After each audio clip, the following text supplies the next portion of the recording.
ഞങ്ങളുടെ കല്യാണം കഴിഞ്ഞതിന് ശേഷം നീ ഞങ്ങളുടെ വീട്ടിലേക്ക് വരാത്തെന്താ? ഞങ്ങൾ ഇങ്ങോട്ട് വന്നപ്പോ നീ മുറിക്കകത്ത് കയറി ഒളിച്ചിരുന്ന എന്തിനാ?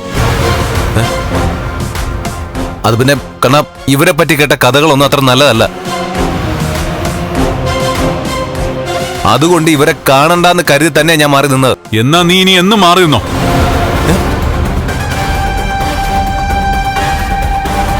കമലേശ്വരത്തെ മിക്ക ബിസിനസ് സ്ഥാപനങ്ങളുടെയും മേൽനോട്ടം ഉണ്ണിയെ പോലെ തന്നെ നിനക്കുണ്ട്. നാളെ നീ എന്റെ പെങ്ങളുടെ ഭർത്താവായി വരേണ്ടവനായതുകൊണ്ട് അധികാരം കുറച്ച് കൂടുതൽ ഞാൻ നിനക്ക് തന്നിട്ടുണ്ട്. അത് ഞാനിങ്ങി തിരിച്ചെടുക്കുക.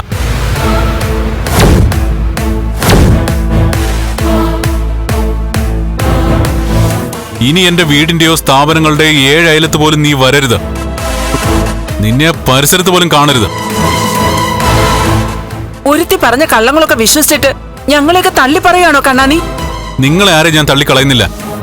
അമ്മാവനെ അമ്മായി എന്ന നിലയില് നിങ്ങൾക്കും ഇവൾക്കും വേണ്ട എല്ലാ സഹായങ്ങളും ഞാൻ ചെയ്തു. പക്ഷെ ഇവനെ പോലൊരുത്തൻ ഇനി എന്റെ കൺമുന്നിൽ വരാൻ പാടില്ല. ഒരു ചതിയനെ കൂടെ കൂട്ടിയാ സർവനാശമായിരിക്കും ഫലം.